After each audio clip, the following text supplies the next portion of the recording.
Can y'all imagine when all our kids get to camp? We're going to be the guys grilling steaks and telling everybody else you can't have none because these are our steaks. All right, you ready? Yep. I got 13 steaks over here. All right, here we go. Jesse, you can play on your phone. You're not in this shot, remember?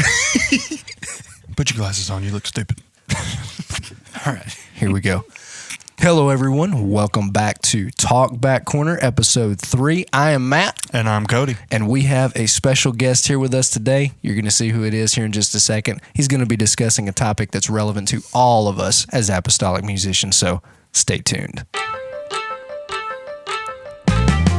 You're listening to Talk Back Corner, a podcast by church musicians for church musicians, giving you an inside look into our story and our passion for music.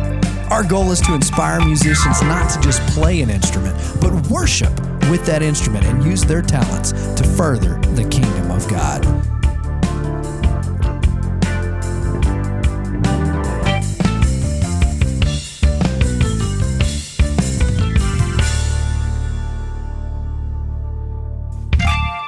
So, we are back with episode 3. Episode number 3. That's right. Y'all are dying to see who the guest is, aren't you? I can see him right here. His ugly little face. That was the zoom in part on the camera. His stupid little smile.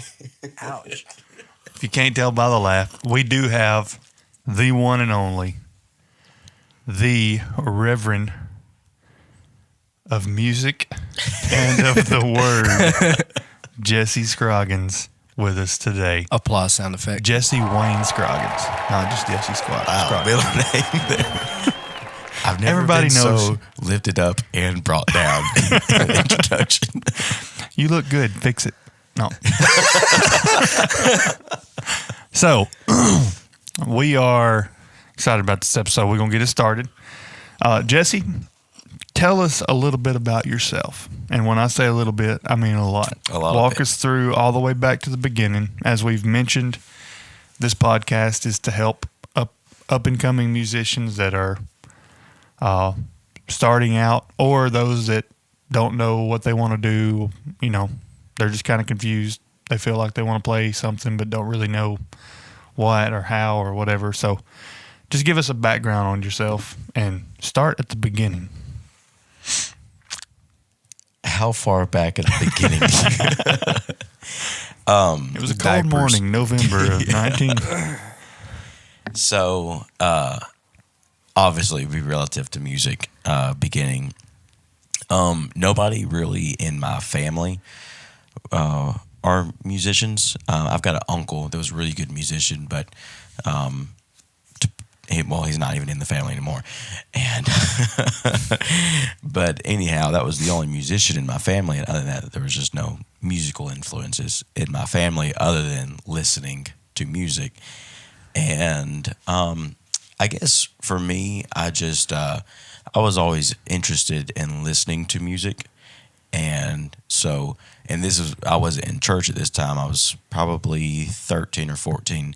And just had a lot of musical influences that I like to listen to, and I'm a very study person, not for school, never was for school, but if there's a topic, always the fun stuff. Yeah, only the fun stuff. If there's a topic that I'm interested in, then I want to know everything about it, and so I was really interested in music, and so I started looking into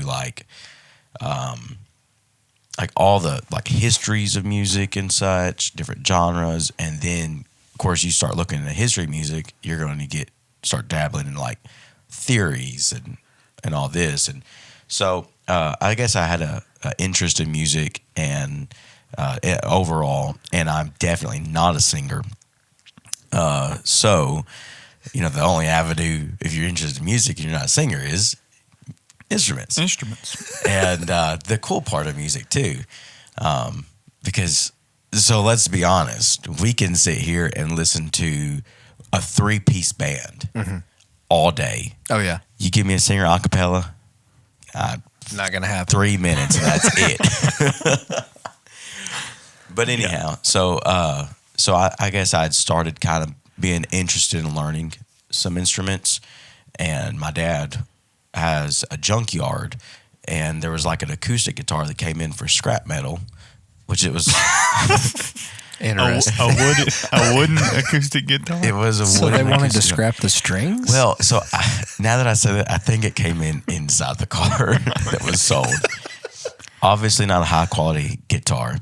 And side note, I guess I probably should wait till later in the podcast to say this, but while it's on my mind, you don't have to start on a Gibson $3,000 guitar, or the equivalent, a Nord piano, or a nice set. What DW? What's the best set of drums? DW Probably collectors. DW, Yeah. yeah. So you don't have to set on like a signature series or something. But anyhow, it was a pretty bad acoustic guitar. Was it even branded? Was it just No, Okay. It was like the equivalent of an Amazon guitar nowadays? Yeah, the string action. My kid has a little, like probably $10 4-string ukulele guitar, whatever you want to call it, and the string action on it is way better than that acoustic guitar. I mean, it was like you had to push down like a quarter of an inch just to get a fret. But so like I had started like picking some notes on there and started learning. I started learning by what's called tabs, and which is it's kind of good. It's good to know, but I would also, for anybody wanting to learn guitar, it's kind of a bad way to start learning guitar because you're only learning frets. You're not learning keys at all. And so if what we do is we say we're playing this song in the key of A, and we play that song in the key of A, we know what keys go with A. We know the number system, things like that. But this one, you're taking the fretboard of a guitar and you're saying this string 5th fret, this string 7th fret, and whatever. And so that's how I started learning and started playing guitar a little bit, started showing interest in it. So my dad bought me a little Ibanez Geo guitar for about $200. I still have it today. Wow. Played it forever and ever, my little blue guitar. And I actually really enjoy it. It's actually got a very good action. I was about to get in the technicals of it. It's got the same scale length as my Fender, but Ibanez does a little bit better of a job on the action of the fretboard, and so it's a pretty good playing guitar. Anyhow, I'm off in the weeds. But so I started showing interest. My dad bought me a guitar. We were going to a non-denominational church at that time, and so I started playing with the youth band. And that's when I started picking up on a little bit more notes instead of just tabs. Now, how old were you at this time? I was 14 at that time. And at that time, I was strictly guitar. I picked up a bass a couple of times because whenever I first started playing in that youth band, they wanted me to play bass because I knew how to do tabs. And if you know bass, tabs works perfect because, tabs really you're focused on one finger at a time. And so bass, But I was like, no, I don't want to play bass. Basses are lame, Nobody likes a bass player. Nobody knows that's the bass player of such and such band most of the time. But anyways, so I was playing guitar in that band and the youth band for that church. And then my family came to First United Pentecostal Church and got into truth and all of that great good stuff, and started after appropriate time started playing guitar on the platform at our church. And now, were you and your brother playing at this time when he moved? I think we had just started. Not Caleb, Okay. but him and Brother Blake would swap out on drums. Oh, that's cool. And We had just started. at that time, Brother Brian Grissom plays bass, and so him and another bass player would swap bass out. And we didn't have a guitar player at that time, so I was just playing guitar. Of course, when I came, that was my instrument, was just guitar. So I was playing guitar pretty much every service. Of course, we were we were a lot smaller of a church, maybe running 50 to 60 at that time, if that. I wouldn't even say that. Probably Yeah. 35. Well, probably 40.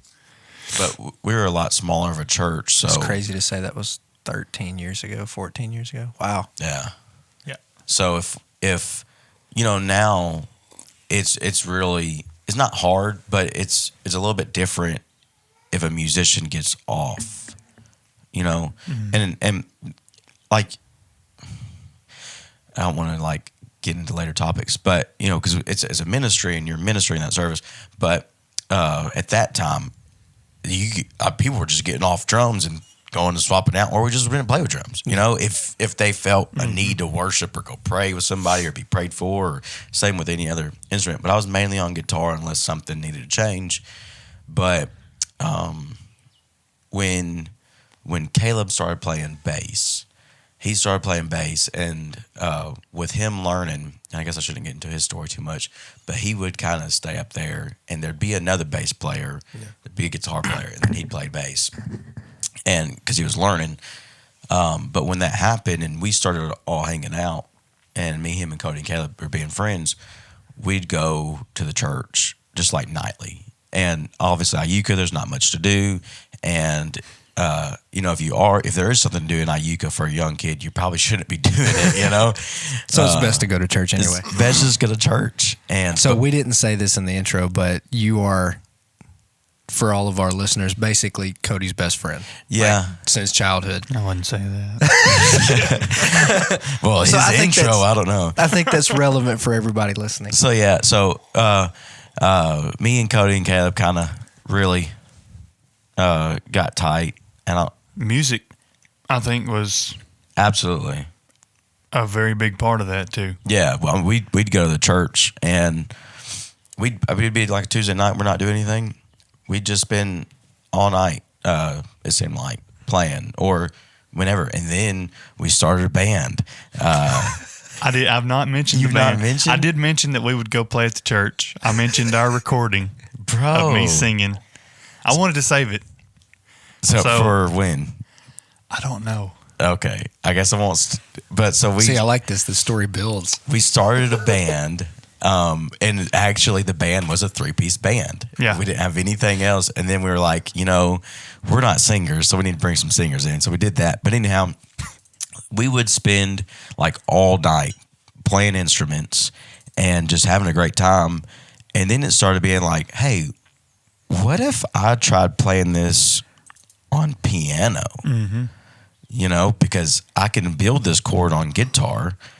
Maybe it's the same notes on the piano. And at that time, you start learning what your actual notes you're playing are. And so, like, I had started moving a little bit over onto piano, messing around on that, while obviously it's just us.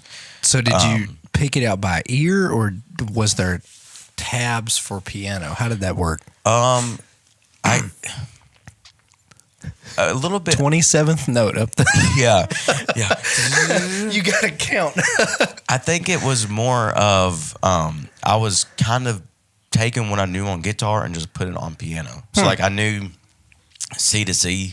Obviously, Okay. I knew the keys. Gotcha. And so I'd be like, okay, if I play a D note on a guitar, my keys or my notes that I'm playing to build that chord is It lines whatever. up. Okay, gotcha. And so I was starting to do that on piano. And then a lot of times I'd only play the fifths, the 1/5. And I still do that. yeah, I know, it's easy, right?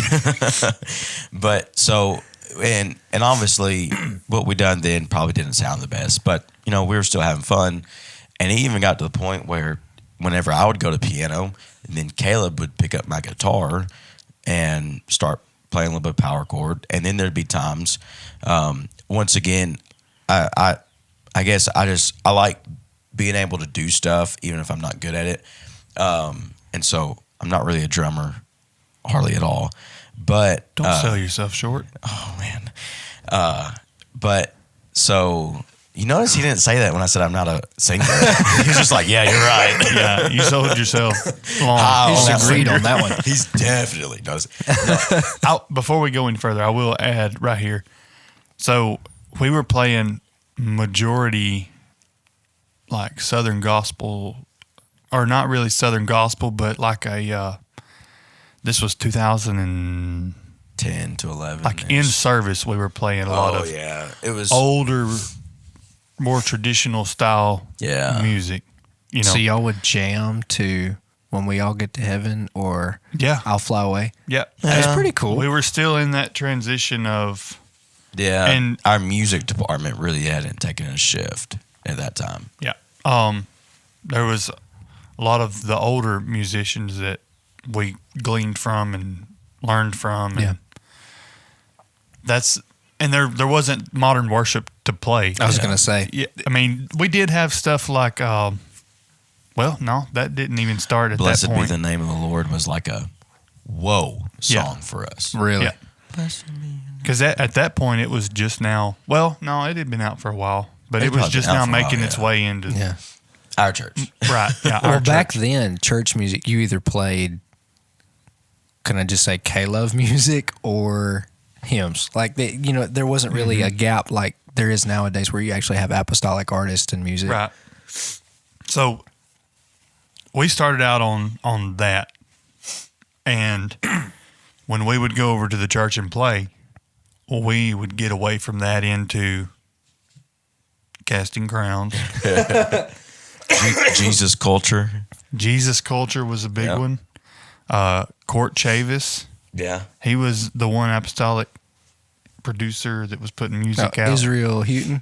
Yes. Yeah. Houghton. Some of his Houghton, stuff. however you say his name. However you say his name. Oliz. Eddie James. Eddie, a lot of Eddie James. Yeah. So that's what we were doing at the church when it was just the three of us there.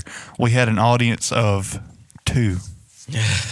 The Lord and Brother Mike Borden. And he would let us know if he liked it or if he did not like Would it. he? Yeah. That's cool. Yeah. There was a lot of Saturday nights where we would be just jamming and he'd be back there vacuuming, listening to it and loving it. And if he goofed because he'd look at you.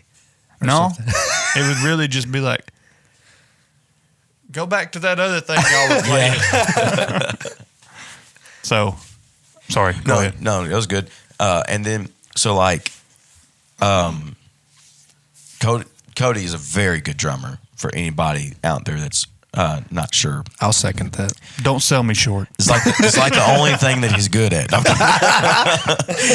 But very good drummer, and so that's obviously why he sits on the drums so much. But at that same time, though, I had an interest in learning drums. There's also someone, I won't say their name, but told me that I could never play drums. So anyhow, that's one of the reasons why I wanted to play really bad. But anyhow, so I started trying to play drums, get on the drums, and Cody started playing piano. And then so we had it where I'd be on guitar, Caleb on bass, Cody on drums, and then I'd put the guitar down and I'd start playing on piano. Caleb would meander over to the guitar, and then eventually me and Cody would swap, and I'd start playing the drums. So y'all He'd would start just do playing piano. full rotation jam sessions. That is cool. We would be right in the middle of a song and be like, all right, swap. Yeah. At that time, the drums were like behind a whole bunch of amps and chairs, and like you'd have to run all the way around. And I would occasionally get on the bass. I didn't know what I was doing, but I was just thumping on it, So it wasn't just us switching back and forth. It was all of us rotating around. Yeah. And so that happened privately for a long time. And then we started our church renovation, and we were having services downstairs in our fellowship hall while the new church was being built. And there was a service at the same time. It's now Caleb's playing bass good, and Cody was kind of taking more of the drumming responsibilities over Brother Blake. And so a normal and this all at the same time, Leanne's learning how to play piano. So like you've got all new musicians within the last at most 2 years experience. Wow. At most 2 years experience. And that's starting to become our main musicians. And no offense to the other ones, and I guess Brother Helton was in there a lot too. Yeah. But no offense to the other ones, but we were younger musicians that came on, and we were playing the older stuff with also a very heavy interest in playing the newer stuff that like everybody kind of wanted to make that move to. So it was working. But so that was kind of our main musicians, and there was a service where the downstairs services, some of the best services we ever had in our life, and but there was a service that broke out, and somebody had called Leanne off the keyboard. I don't know if just pray for her or what, but they had called Leanne off the keyboard, and it's just like, okay, what are we going to do now? And at this time, I didn't know so much like go up to a piano and just play something in the key of whatever, or go up and do, we're in the key of whatever, just let's play a 6-4-1-5 or something, It was song based. And so I started playing the first song that came to my mind on piano. It was a very prayerful moment, and it was Let It Rain. Very easy song. Yeah. It's a minor song, and it's got like 3 or 4 keys, and it's the same thing that the things open the floodgates of heaven. I think it's exactly the numbers you just said. Dun, dun, dun, dun, dun, dun, dun. Probably so. But so it was really easy. Played it. And that was the first time that I'd played a different instrument other than bass. I'd play bass every now and then. Or I'd play bass a lot too, because I broke the string off the bass downstairs one time. But that was the first time I switched to piano, and it was like, whoa. And it's just like, that's something we had been doing for a long time before then. And then I think that's the first time it had happened in service. The first time it happened in service. And obviously, after it happened in service, higher ups we're like, so we need some help on piano so that Leanne's not here every single service. Mm-hmm. You need to start learning some other songs. And so that's what it went into. And so then I started playing a lot more piano, and it ended up being to a point where Leanne and I was like 50-50 split on piano. Something that I just remembered. The Burcham family came to the church. Yeah. And they transitioned to the basement, didn't they? Or had they been called elsewhere? No, yeah, they'd been called elsewhere before then. Maybe we practiced in the basement some. And they might have come help with some special services. That may have been it too. But she also, Sister Burcham, was one of the ones that started introducing the newer songs into the church. Yeah. Gotcha. And when I say newer, I mean Israel Houghton and Eddie James. And she helped us with music for the dedication, so we had some practices down there. Yeah. Wow. So that was that was where a lot of... Sorry, I threw us off. I didn't turn my phone on silent. She was another influence on us as musicians she would get into the transitions a little bit more. She was playing the newer stuff. Also, yes. She would speak to musicians. Yes. And that was the first time we had experienced that, of someone telling musicians, obviously not that it's a bad thing, right? But telling musicians like, I want you to do this. Yeah. On this part, I vividly remember her. So that was the first time you'd ever received like formal direction. Yeah. He was wanting to go into halftime on the part. Yes. Gotcha. And she sped him up, said this ain't a halftime part. Yeah. And nicely. I mean, she was like, don't break down. Well, let's keep this tempo here. Right. So, and that was the first time we had ever experienced like, hey, I know that's your instrument and you can play it better than me. Like when, we're on the talk back and we're just like, Cody, do this. Obviously, I cannot do that better than Cody. Obviously. Right. I am the case A on that. I mean, I can't do anything on anything else. So, and I'm constantly on the talk back. Let's try this. Let's try this. Do that. I can hear it. I can hear it, but I cannot physically do it on that instrument. But she... Yeah. And she probably could do it on that instrument. I don't know. She could probably play drums, bass, guitar, piano, whatever. But yeah, so that was some of the influences. And so like I had started playing piano, and it kind of got to the point where me and Liam were 50-50. And then it just got to a point where if we didn't have guitar, we didn't have guitar, which wasn't bad. And then when we moved up into the new sanctuary, I remember there was actually a service where we got... Our anthem was Can't Stop Praising His Name. Still is. It still is. You know, we hit it. There's some Sunday nights we'd play that song from like the second song, no preaching, hour, So like hour and a half. steady playing that progression. Yeah. And there were some times we got him up there to play it on piano. And I don't know if there was more songs that you played, but and so I'm gonna put this out here, disclaimer: if you're from Iuka and you're looking for a piano player at our church, not another church, he could, with the right, I guess, want to and practice, he could get on there and play songs on piano if he wanted to. It's just Are you obviously not used to compliments or something? like No. I said. He's setting me up. It was that intro. It's our new piano player.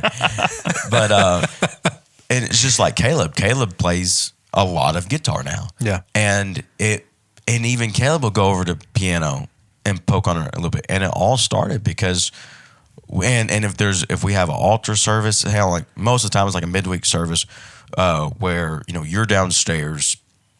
The last one, you were preaching, you were downstairs, and Caleb was on. Not Caleb, because he's not. Brother Drew was, I guess, with hyphen, and it got to altar, and it was just like, who's going to play these drums? And it's just like, I guess I'm going to play these drums. And matter of fact, I got up there to play the drums. I couldn't put his in-ears in because they had the... Because they're custom. Because they're custom. But anyhow, so I played the drums, and so that just... Those are benefits, of everything that we had done back 14 years ago, when nobody was looking. You know, like I said, whenever I stepped on that piano for the first time, everyone was just like, "We didn't even know you could play," you know. And so it's, as a musician, you want to be, I guess, on that stage, and you want to sound the best you can. But at the same time, it starts with a lot of sounding bad. We recorded some of those nights where it was just the three of us. I still want to I hear kind those. of. You've got one of them somewhere, don't you? Or has it been lost? I probably do. I've got a tech drive that's got Oh a Lord, bunch of stuff. you got Oh Lord somewhere? He wrote a song. I I mentioned it do. last week. Next episode, we got to play this song. I gotta see. If we can find it. I told the podcast about we'd get calls from Pastor or Sister Lambert like, "Hey, we're trying to sleep. Yeah. Y'all need to stop. Oh yeah, or it'd be y'all loud need to too. quieten And it down." that church, I don't think it had any insulation. That was And- before the in-ear day, so you just had to crank everything, right? Oh, everything was Oh. amped. In-ears are recent. And they're very Within the recent. past few years. Oh, I know. It's been And- since I've been there. And no amps. And so like, All of the amps, speakers, everything was pointed out, At the audience, yeah. which prepared me for services like this Wednesday night, recent, yeah. where I forgot my own in-ears, and the ones that I used were not doing good. Yeah. And so I was pretty much playing blind. And something you didn't mention, playing bass and guitar, he and Caleb learned how to watch Yeah. the piano player. Yeah. Watch like the left hand. Watch the left hand. If you're on watch the bass, the left watch hand. the left That's hand. where, okay. So from the drums, I learned to do that from my first time playing because I don't know how to explain it, but I could You tell. can see the rhythm. I knew the song. So even if you can't hear it, you can play it based on how they're playing. Yes. That's kind of cool. if And- I can get the first few notes, and a lot of times that's why I don't like starting the song. Yeah. But we've got in-ears now, so that's not the real reason. You know, it's not a big kicker, but if I could get that first few notes, I can tell what song we're doing by just hearing the first little bit that the piano player Yeah. plays Yeah. when the preacher's still preaching. I can hear what song we're going to be playing most of the time, unless it's a newer one that I'm not used to. I can tell what we're going to be going into. And from that moment forward, I could take my in-ears out. I could put muffs on and probably play the song by watching singers Yeah. and watching other musicians. Yeah. And at the same time, none of our piano players were doing a lot of lead stuff. Like, you know how sometimes we can voice in our right hand and bass in our left. Yeah. there was none of that. It was chorded, and so it was just like Can't Stop Me, just dun dun dun dun dun dun dun dun dun dun dun dun dun dun. So it was. Maybe we won't get copyrighted for that. Yeah, I'm kidding. Maybe it's not too close. But, you think about a lot of the older songs when you're playing "I'll Fly Away," you got dun, dun, dun, dun, dun, dun, and your hands are pretty much doing that rhythm. Yeah, and so that's a lot of what we played back then. But so all that came through those nights. Very bad at sounding quality. Probably if we look back, there's probably some of those nights is like, man, that sounds bad. But it made us into what we sound like today. A little bit better. At the time, it sounded like we were jamming. Oh, we were. That's why we recorded, because we thought everyone needs to hear this. We were hot. When I started playing lead guitar, you would have think that I was Cody Mountain's hero, by the way. Our church had never had a lead guitarist. And I was just like, and I never really played much lead guitar. Like I said, tabs is what, so a lot of people use for lead guitar would be tabs. Which is, again, it kind of handicaps you. But at the same time, it's just easy to go by. And so like I'd be, learning licks and stuff on tabs and stuff. And I'd start incorporating those. And there's one song, I remember it was downstairs in the fellowship hall when we started. But there's one song that was like, it was perfect to just let the guitar run on. And I did. And I had it hot. And Cody was just telling everybody afterwards. Amp like, wide open. He was like, Jesse played lead guitar tonight. This is, of course, my head. Would you like his autograph? No. Everybody back off. Yeah, we got to get to the restaurant. He's the money man. But that's where it all started. And I got very interested in other music. And the only thing I had available at the time was piano, bass, guitar, drums, organ. That's all we had at the church, and that's all I had access to. And so there'd be even times when I'd go over there by myself and play too, because I lived next door with Brother and Sister Lambert in the parsonage, and so I lived next door. If I'm not doing anything, it's a 30-second walk, flip of a switch, and you've got all these instruments at your fingertip. Literally. But so I'd play, and it was just a constant, trying to get better. We would play. We had a very anointed youth praise team, and we'd go play. We'd play a lot of section rallies. We'd play a lot of stuff, and it's not, looking back, it's not that we were great. And I guess this is segue into spiritual. It's not that we were great musicians or singers. Looking back, I guess I better not say that. Some of the singers were, but it wasn't that talented of a band or singers. But we were a very prayerful youth group and very anointed youth group, and we'd go to a section rally, and we'd start. It'd be our time to get up there and do our songs, whatever, and just the presence of God would sit down in the sanctuary. There was a time on a section youth rally. I think it was the night you and Katie met. Yep. We got, and it's not anything about us, obviously. It's that we were so interested in music and everything, but we were more interested in God. And like our youth group would literally be going to section youth rallies, and then coming back home, we'd have to park the van and have like a 30-minute, hour-long prayer meeting on the side of the road in a church van. And that was just like who we are. And so we'd get up, and just the presence of God would fall while we were operating in that ministry, that anointing. And the service would just break loose. And there was section youth rallies where there wasn't even preaching because God's just ministering throughout the place. And so that, I guess, led to, us being used at our home church a lot more, kind of being the main musicians at times. And then I guess really at that time, I kind of merged over from guitar onto piano as being my main instrument, especially. So Leanne started taking over the whole music department, and being the choir director. We always had a choir at that time, whether we needed to or not. We always had a choir, and so as the choir director, sometimes it was better for her to be out front, especially as the great singer that she is, to be out front. And so I would take over and do piano most of the time at that time. So we really weren't running guitar much. And at that time, I guess it would be just me, piano, Cody drums, and Caleb bass, and just guitar as needed, Or if Lynn was playing piano at night to give me relief, I might play guitar. So. Yeah. What do you think? I'll let you go. I was just going to go back to the.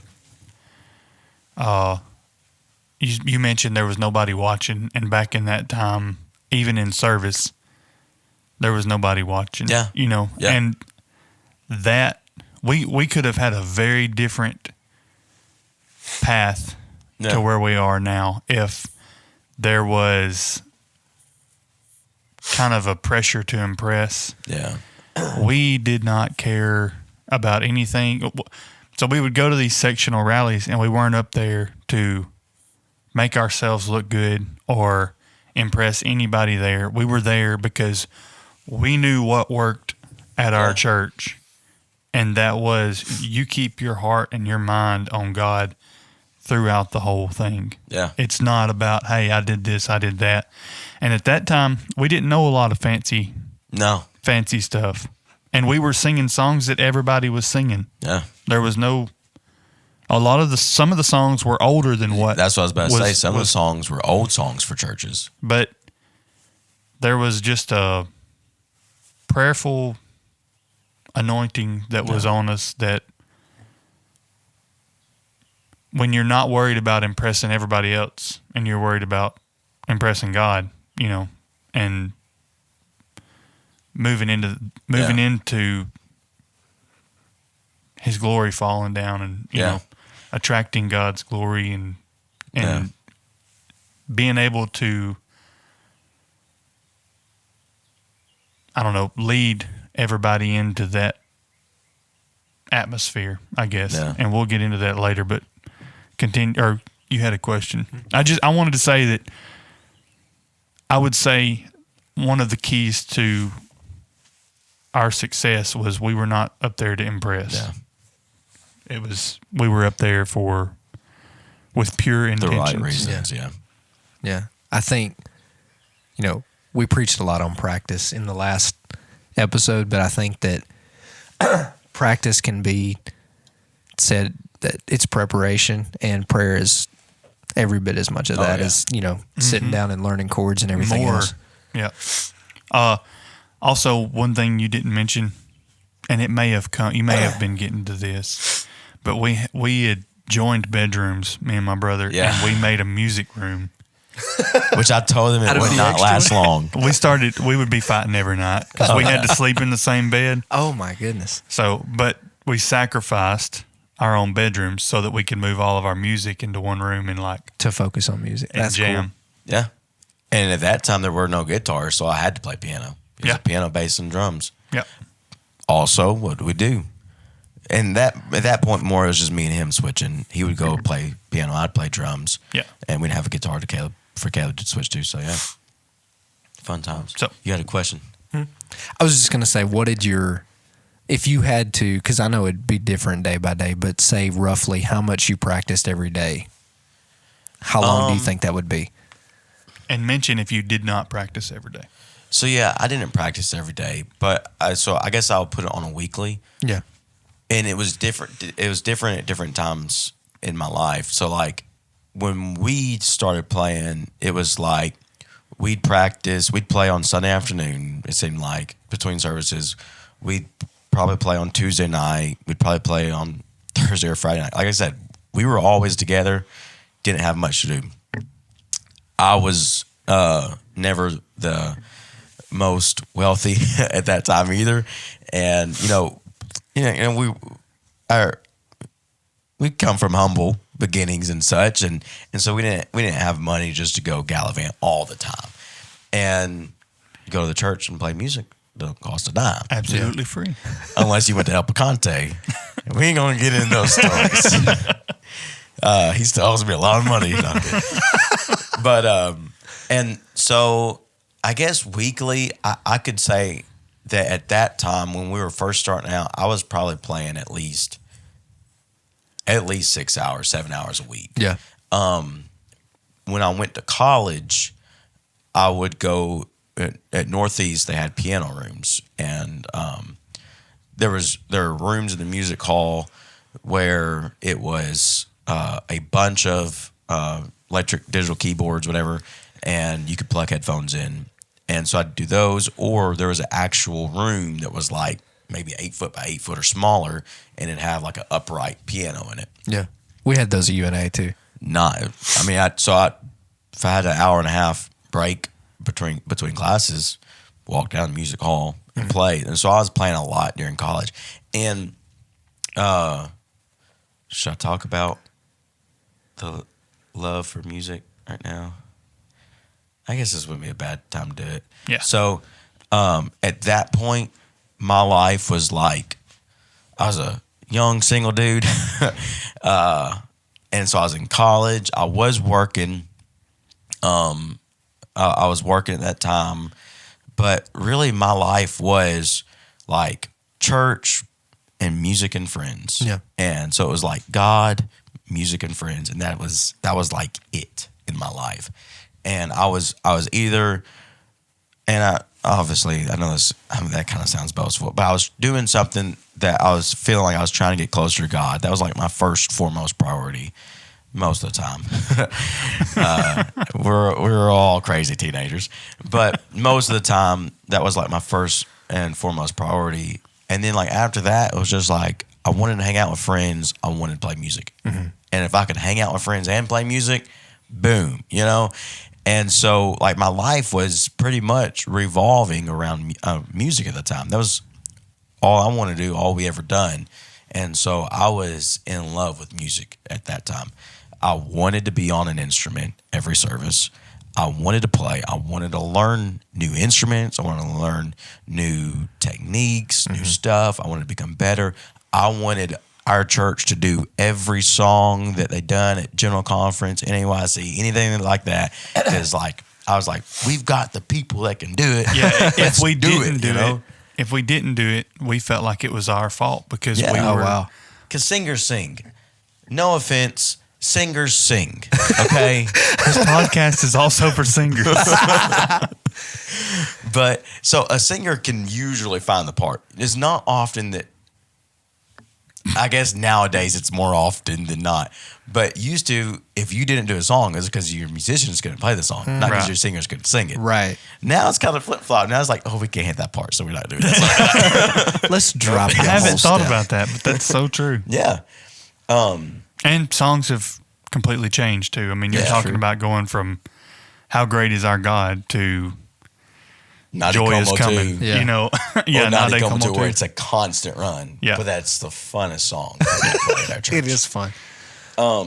But so I was in love with music at this time, and it was just such a big part of me.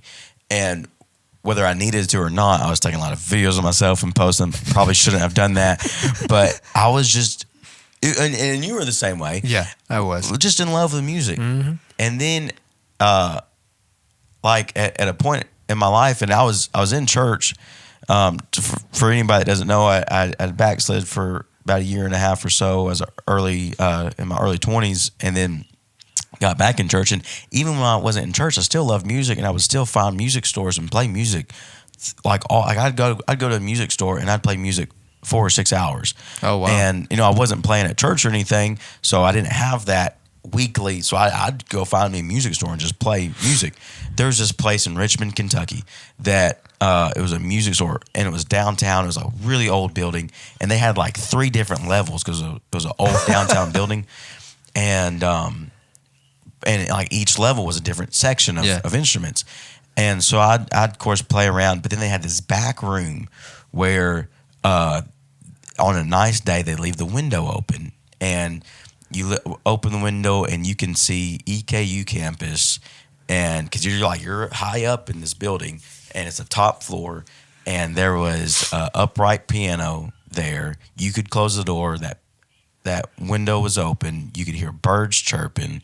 You're looking out across Richmond, Kentucky, which isn't a beautiful sight, but nevertheless, you could see the mountains in the background, starting in Berea when the Appalachians started.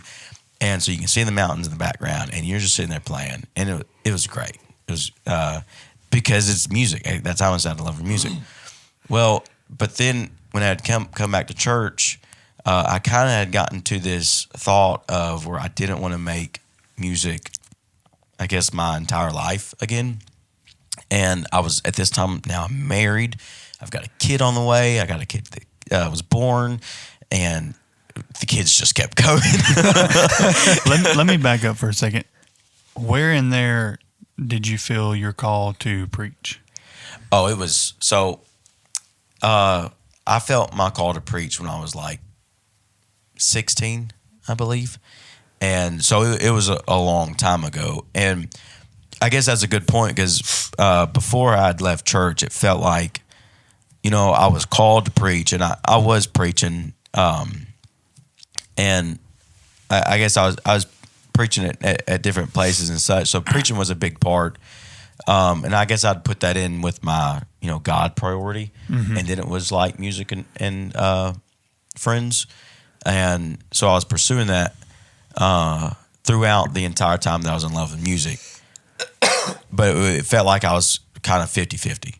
But whenever I came back to church, I guess there was something different to me. It was just like all of me wanted to pursue just, ministry in general, as far preaching, what I could do, and I guess when I came back to church, there's a lot of things that I'd done differently as far as like my practice time.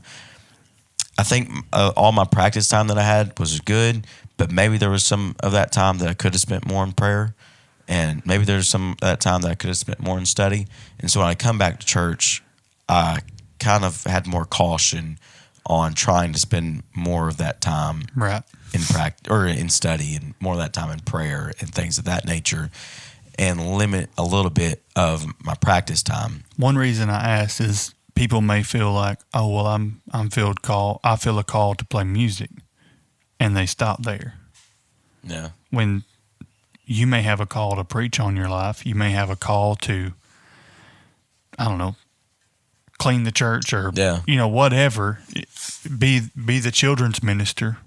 Be, who knows? I mean, just because you have that one calling doesn't mean that's all. And it may be for some people.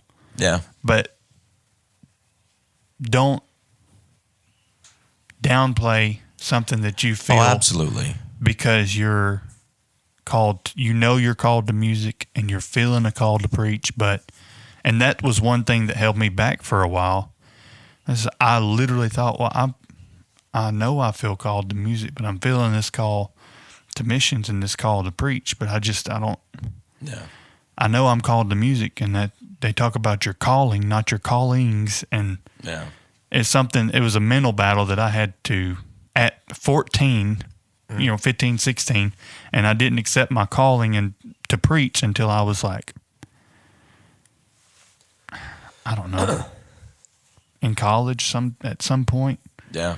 But back to when you had backslidden, and we can cut this out if we need to. I don't want it to, but you were kind of withdrawn on posting social media. There wasn't a whole lot from my perspective to keep up with you and all that. Yeah. And I was very discouraged, but you posted a video and you were playing Let It Rain. And this was like probably a year into it. So this was before you got back in church? Yeah. Before you came back. And when I saw that video, I was like, he's coming back. Yeah. He's not just playing that randomly. He's coming back. Well, so, when I'd go to those music stores, and I'd sit down at a piano, I'd sit down at a guitar or whatever. It was the thing that I played for 10 years, you know? Mm-hmm. Or not, I guess not 10 years at that time, but for 6, 7, 8 years, however long it was, you know, for me to play a secular song, I guess, and at that time, because it's a little different now, but at that time, I would have to sit there, learn the secular song, then play it. But if I wanted that escape that music gives you, I'd have to sit there and play something I know that just comes to my mind. What did I know? It just came to my mind. Mm-hmm. Everything you had played for 10 years, yeah. For however long. And so I'd shut that door and I'd play songs that we played in church. And that was my connection. I was fixing to ask, never let me go. Did that music, not only playing it, but hearing it, give you a drawing? Yeah. There may be some out there that have lost loved ones or that are out that were involved in music. And, you know, just a simple, I know at one point there was a song that I knew ministered to you, and it was, come on, Cody, what was it?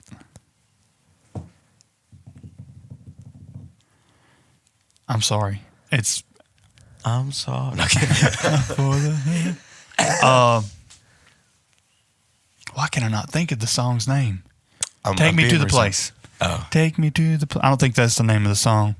Peace and your love overflow. Take Me There, yeah. Take me there. Yeah. Oh, I would. Such a good song. I had sent you that song, and I was like, if he listens to this, you know, and did that, if you heard that song on the radio, were there times where you would go back to, hey, I'm desperate? Yeah. And so I'll be honest, at that time, and I mean, I guess it's not bad to say, but at that time, it wouldn't have just come on the radio for me. Right. You know, to be honest, I was in a good place. Obviously, spiritually, I was backslidden and in a very rebellious state. So I was listening to secular music all the time, of course. But as a backslider, you've experienced the greatest thing in the world by being filled with the Holy Ghost and living a relationship with God. And there's nothing, you just know there's nothing in this world that could ever replace that feeling. Right. And so when I would play that music at music stores, my mind would just go back to those services. That time where you know, we started playing and the Holy Ghost just fell in that rally. The time when I first started playing in the piano in the fellowship hall. Times where we were just practicing. Or when I listen to like that song particularly, and I think about the prayer meetings that I did have whenever I was in church and I was struggling with situations, or I was struggling with thoughts, or I was struggling with what people had done to me, and that song ministered me, you know. And then also, some of my darkest times that I've ever experienced was when I was backslidden, and you go to what's familiar and put on that a song like that, or listen. I'd never deleted those playlists from my phone. When I got into church, I deleted the bad ones. But you know, whenever I was backsliding, I guess just if you're getting back in church, or if you're in church, delete the secular music. But whenever I got out of church, there was still a lot of Christian songs on my phone, and not the weird ones that you just listen to while you're going down the road, just the fun of it. But the Take Me There's, the things. I guess I'm trying to think of other. There's a Jesus Culture song that I'm trying to think of right now. That I know won't what you're relent. about. Yeah. You won't relent until you have it all. But so those are all things that just like it's like a monument in your life, you know, and you go back to it. And much like Brother Taylor Fish so eloquently put it in his message a couple weeks ago, music did not bring you back into the church. Yeah. But when you were out of the church, like King Saul, they called David, music can, with the right intention and with the right anointing, push away those evil spirits. Yeah. But that's not all it takes to get back in church. It's there's also a prayer life and all that. A lot more you than have music, to. There's a lot more than music, and I'm by no means saying music's going to save you or whatever. But in those tough times, when you would play that music, I feel like I've been in church my whole life. I've not been perfect my whole life. I've never been perfect. Yeah. And there's tough times that I would go through where I would play music. I would play those songs that spoke to me, and I could feel, a release of, but that wasn't all I did. Like right now, Deeper by Pentecostals of Katy. Yeah. You put that song on right now, I'm in this floor crying, Yeah. It's just, and that's what music's supposed to be. That's why it's so important to me is somebody needs that. And when I'm playing, that's my goal. Yeah. Is I want to be that middleman, in that moment, because I know how much it means to me when somebody takes it serious, when somebody's playing with purpose and not just up there because they were on the schedule. Yeah. We talked about in our first podcast how, and you mentioned it a little bit, David ministered to King Saul through music. Music is that serious. And that's why, and I said it in our first podcast too, I have a problem with apostolic musicians that will go play secular music. Because absolutely. You're taking 100%. You're taking the serious, you're taking the supernatural, and you're playing games with it. Yeah. That's how I feel about it. Yeah. And you're leading, instead of leading someone into consecration or leading someone into a victorious, throwdown service. It's really the opposite. You're leading them away. You're leading them away from that. Yeah. You're taking your talent and glorifying something else and opening doors for them to put them further outside of church and further away from that. I mean, if you flip it, because I know that ministry is not held to the same standard as everybody else. Like, I don't know if I think that's biblical too, because the priests, they had to be held to a higher standard, but as humans, we hold ministry to an even higher standard than what we should, right? Because all people are human, like you said. But could you imagine? You're talking about apostolic. Lord, I'm about and getting frustrated. Just go ahead and preach. But you talk about apostolic musicians that go to secular events and play. Could you imagine if just say a big name speaker that's preaching a big conference and an apostolic movement and goes and preaches a not truth related sermon at a Trinitarian event, or goes and just speaks at a political event, and we start graying the lines. Yeah, being an auctioneer.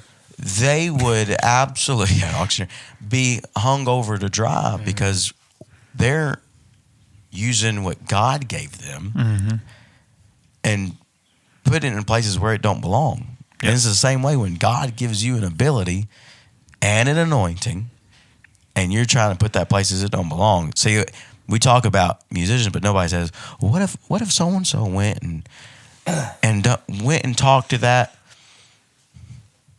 I'm trying to think of my words. Basketball game, football game. Yeah, or okay, what does secular music support? Say a rally that doesn't support biblical views.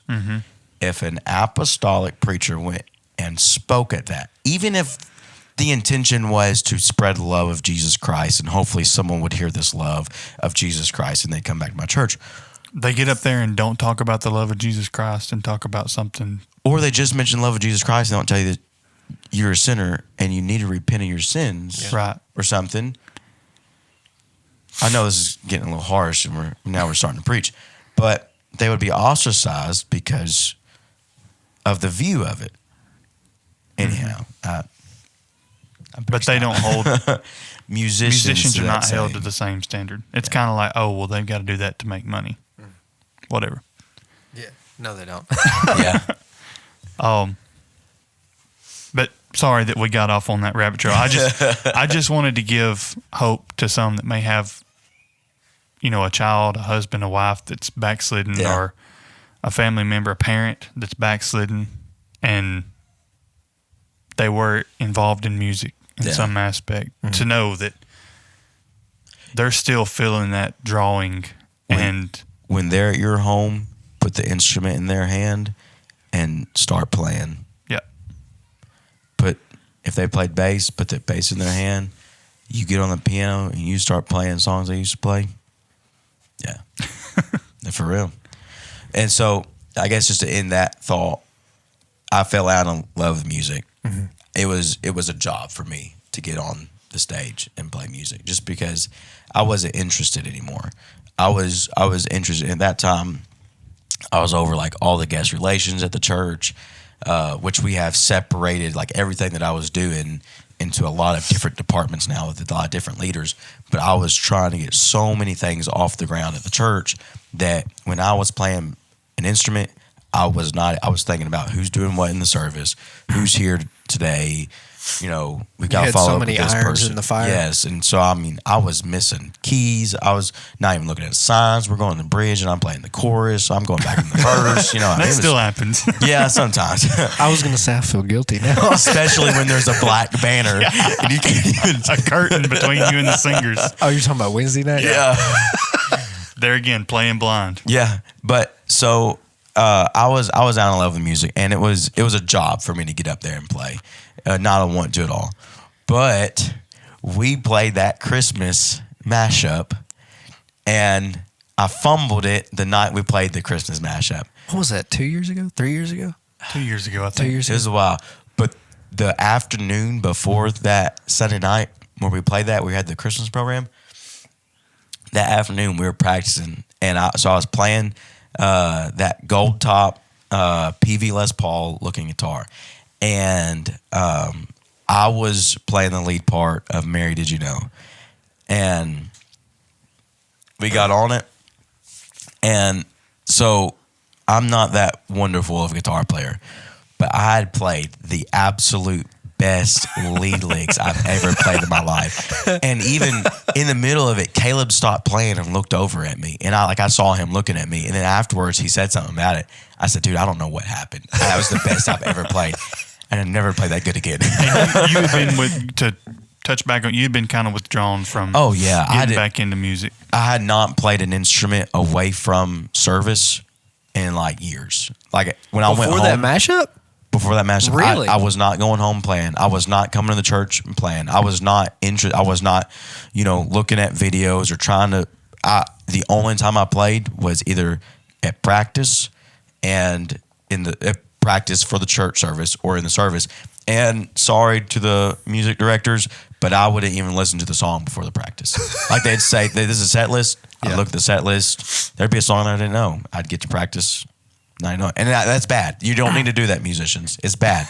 But that's We how covered that in much. practice. Yeah, Episode 2. that's how much I was out of love.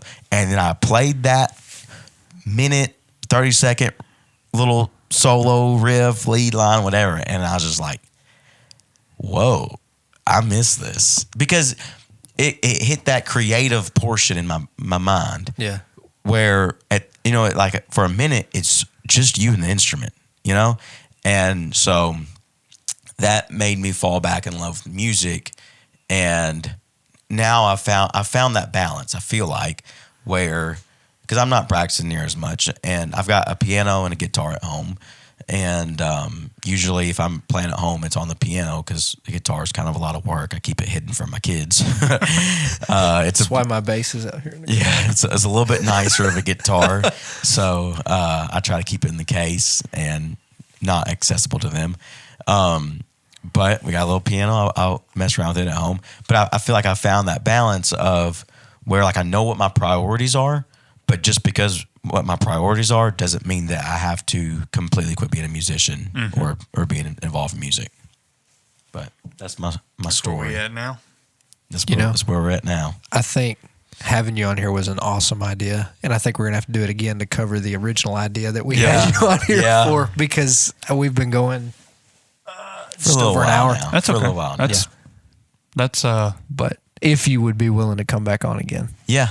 because I've thoroughly enjoyed this. This has even ministered to me. Yeah. So I guess if I can just, and I know we've been going a little while, but if I can just hit one thing real fast on what you said, Absolutely. and then we'll cover that other topic in another one. You mentioned you were talking about we were talking about the rallies that we were playing and what would happen, and then you were talking a little bit about it was in prayer, and you mentioned that what our focus was when we got to that rally. It wasn't on anything other than we're going to worship God while we're playing music. But one thing that I thought about that I want to point out is what happened at that rally was things that had already happened at our church. Mm-hmm. When we went places and played music, and in the same way, if you're a preacher, whatever, like we weren't pulling out brand new songs for youth services or rallies or whatever we were playing. We were doing stuff that we had already done at our home church. Yeah. And so I want to say this more for musicians, singers, music departments that might decide to view in, listen in, that's made it this far into the podcast. We've got thousands of listeners. Yeah. Well, in Jesus' name. Might get sponsored. But ProMart. Yeah. ProMart. So it was something that happened not for the first time. It had happened at our home church in front of 45, 50 people, sometimes max. Youth services where it was just 20 people. Mm-hmm. These were songs that we had already done. This was moves of God that we had already experienced. This was things that, we had already put the work in and just relied on God. And so I guess the point that I want to bring out there is don't wait until the sexual youth rally. Don't wait until the big conference. Mm-hmm. Don't wait until the special youth service, anniversary service, the preacher's coming in town to put your best out on the table. Mm-hmm. As a musician, as a singer, as a music department, don't cherry pick. Well, it's just the home church tonight. It's just the youth group, and youth pastor has a specific word that he wants to bring to the youth group. We only have 30 people here because it's only the youth group is only people that's been invited to it. So, we'll do such and such song, blah blah blah. There were many youth services where we had 15 people show up. Yeah, 8 of us were playing and singing. Yeah, and the other, wow. And one was. Then that's not counting the one that was preaching. Yeah. The one that was doing intro and announce. So we were playing so you had in front of 4 or 5 people. Yeah. And it all goes back to, and me as a musician, I look to David a lot. The story of David and David's growing up. He learned how to tap into that vein, being out in the field with nobody to impress. Nobody's there. But the sheep. Yep. Yeah. And imagine being a small guy out there responsible for all these sheep. And I don't think he was where you could see him from his house. He was out. Sheep like to wander. Mm-hmm. Yeah. And his job was to keep them safe and not lose them. Well, there were, I'm sure, evil spirits and stuff that would try to take advantage of him in that moment when he's out there by himself. He would get his harp or whatever instrument he had and play and start singing songs and chase all that away to where he had peace and he had confidence in, okay, I'm good. And so the Lord is my he shepherd. He was able to be used when the time came. Yeah. Yeah, when he needed to be playing for the king. Right. He was playing for the king. Right. He was able to be used and tap into he could have went in there and played. I don't know what the going secular music was back then, but he could have been playing something about, I'm 3 vessels down and on my last Caesar coin. Yeah. My wife took the parrot, whatever animal was going at that time. I don't know if they had Camel. dogs or camel, yeah. The donkey. But yeah, and I guess, so that bothers me when, and it's not just music related, obviously it's everybody related, because who's our audience?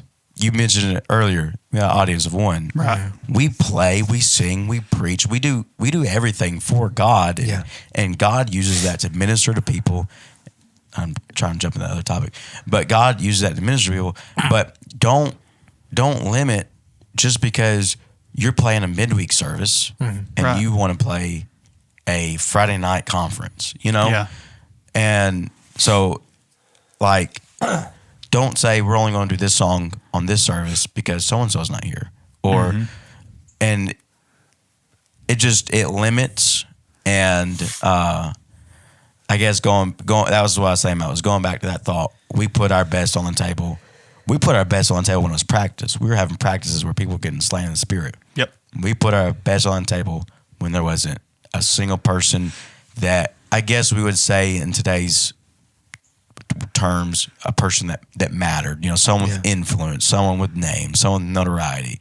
You know, it wasn't that. It was, we're just doing what we done over in this prayer meeting where we were practicing, you know? We're just doing what we done last Wednesday night back at our church. And that's, I think, a lot of music departments, musicians, can be so focused on the next big event. There's like, this midweek service doesn't matter. The next big event. You may have a guest at that midweek service that will not be at that big service. Yeah. Or you may have somebody that's on the verge of backsliding that won't be here when that service or that event takes place. Yeah. That still needs God and still needs a touch and still needs you to do your job, ushering in the glory of God. Playing with fervency and making sure you've prayed, you've prepared. It doesn't matter if it's Wednesday night, like you said. Right. Yeah. Because it's just as serious. Yep. David couldn't showed up at Saul's throne room. I'm not feeling it today, so I'm just going to play this song.